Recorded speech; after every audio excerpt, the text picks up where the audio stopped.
Welcome to Logan Smosh Pig. Glad to have you here. Do me a favor and please subscribe if you haven't already. Thanks a lot for tuning into a new episode of Rock and Read. Today we'll get to hear Chapter 36 and Chapter 37 of It's So Easy and Otherwise by Duff McKagan. Let's find out what happens next.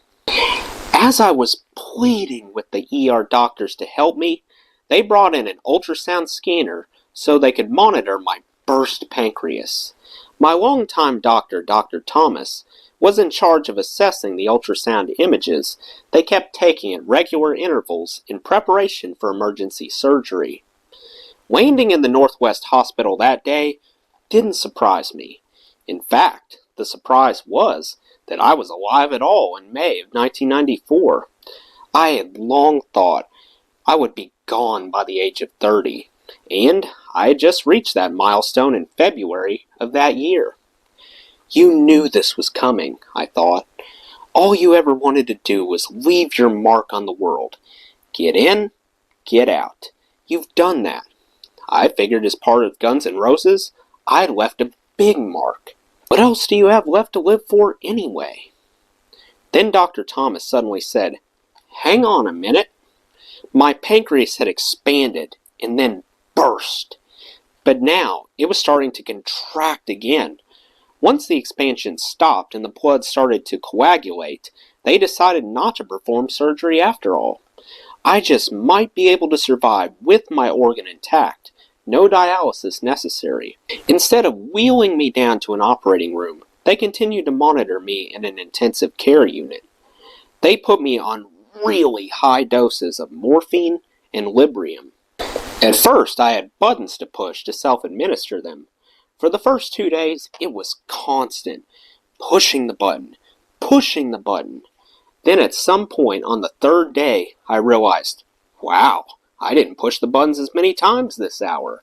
By the 6th day, they took the buttons away from me. Because I was a full-on junkie, they switched me to drip doses. I started to have withdrawal from the morphine. I'll never forget when my mom came to the hospital to see me.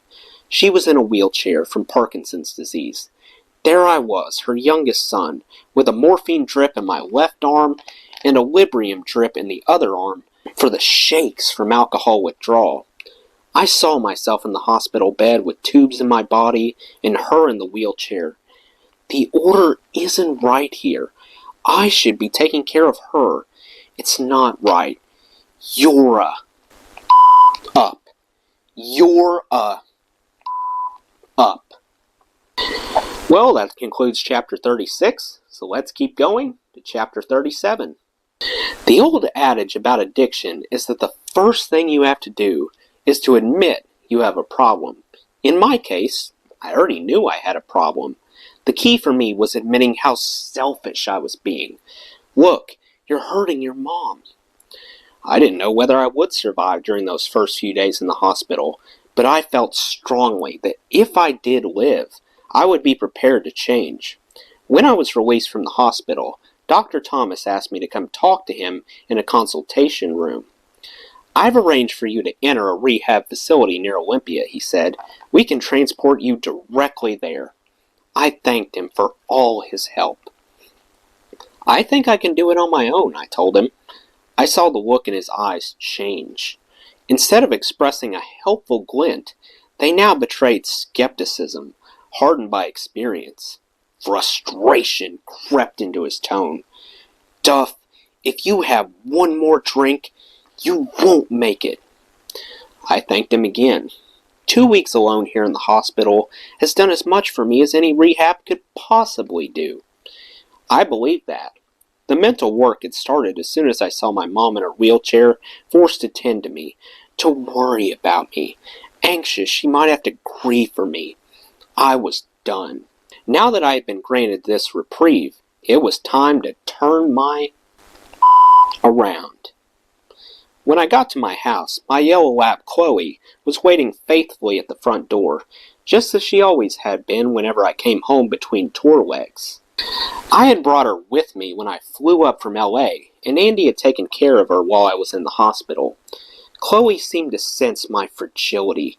She stuck close to me at all times and nuzzled me even more than usual. Thanks to the Librium, it had been a kind withdrawal from alcohol, at least while I was in the hospital. They juiced me pretty good in there. When they sent me home, they gave me a 2-week supply of Librium pills, and there was a prescription. Take 2 pills 6 times a day, then 2 pills 5 times a day, and so forth, with the number of pills diminishing each day. That was my first challenge, but I did it. I did exactly what the prescription said. Still, I was shaking all the time. During the first few weeks, I shook so badly from alcohol withdrawal that I was afraid to drive my car. I was sure I would crash it. I found an old steel mountain bike in my garage and started riding that instead. One of the first things I did was to go to the grocery store to buy food. It was a novel idea at the time. It had been years since I really shopped for food. Now here I was, 30 years old, an adult with a credit card, a checkbook, and an ATM card. I could buy whatever I wanted in the store, but I had no idea where to start. I thought everyone was staring at me. I was sure my shaking was freakishly visible. It had also been so long since I had been anywhere sober that I didn't know how to act or how to deal. It was like being on LSD. The lights in the store were glaringly bright, and I could swear the music was playing hidden messages.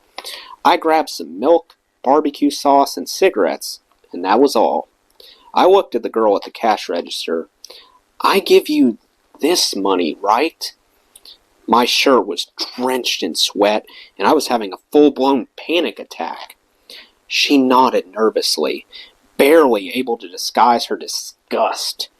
She gingerly took the money from my hand, trying to avoid actually touching me. Something I failed to realize was that simply functioning in life again was going to be my biggest hurdle. I guess I always thought that avoiding bars and dealers and cravings would be the biggest impediments to sober progress. Yes, those things would be a challenge, but first, I had to figure out things like what time to go to bed and what to do with my waking time.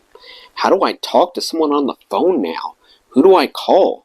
Should I tell people I'm sober? Should I just go away somewhere and disappear? How are people going to view me after a crisis like this? What the should I do?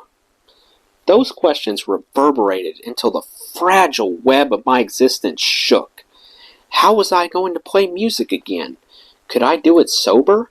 Guns N' Roses was in shambles, and the dynamic inside the band, if you could even call it that, had changed. Was there anything there to salvage? And if so, could I do it in a completely new and unfamiliar state of mind? Initially, I rode my heavy old mountain bike just to stave off the shakes, but I quickly realized riding made me feel better, and it was something to fill the time. Those first few days, I just rode around aimlessly, and only realized I had been out for a long time when darkness gathered. Without ever thinking about it, I soon found myself riding around for 8 hours a day, slowly, in flat areas, but all day long. My muscles ached each morning. I hadn't exercised for years, but the soreness lifted my spirit. Not spirit as in mood, but my actual spirit. My body was so wrecked from abuse that my spirit was the only thing keeping me afloat, all I had left. After about a week of long, flat rides, I began to challenge myself on the bike. Seattle is hilly, and I had no trouble finding steeper and steeper climbs to test my endurance and my tolerance for pain. These increasingly hard rides came to represent a form of self-flagellation, a way to punish myself for all the damage I had done to myself and others. I could feel this healthy new kind of pain searing every muscle fiber and neuron in my body. I was on fire, and I liked it. As the weeks passed, my endurance started to increase, and my mind started to clear. It was like I hadn't been alive for a long, long time. I was smelling the grass and trees for the first time in years. Smell is the strongest sense we have, and my long-dormant olfactory system was triggering memories that I had thought lost. The whiff of newsprint reminded me of riding in the back seat of my sister Joan's car, delivering newspapers along my paper route one morning in middle school, when she saved me from doing it on my bike in the rain. The smell of Lake Washington evoked memories of swimming and fishing with my brother Matt. Rain on fresh-cut lawns took me back to practices when from ages 8 to 14 I played pee-wee football. Our team always had the smallest players in the city league, and our coaches compensated by putting a premium on physical conditioning. The hope was to run other teams into the ground. The practice field adjoined a steep hillside.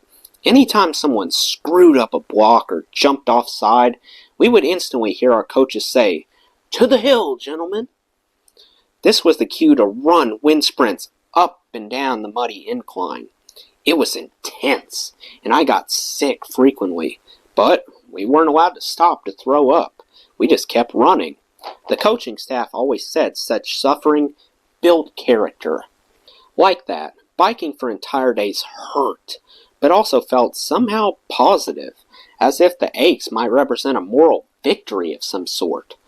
And for the first time in years, I thought I might actually have a chance at survival. I started to feel human. My kidneys no longer ached when I urinated, and my stomach hungered for actual nourishment.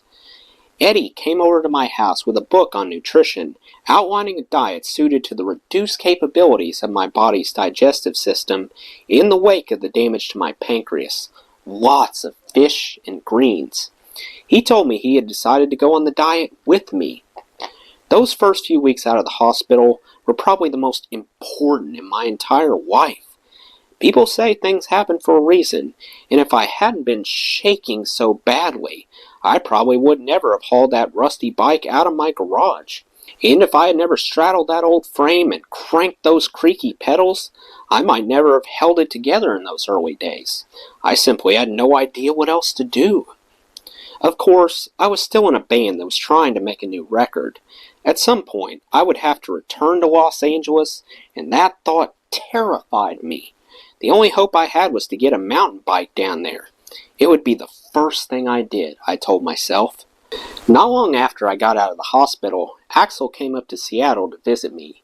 He was the only member of the band who had called me in the hospital, though McBob and Adam Day from the crew also called.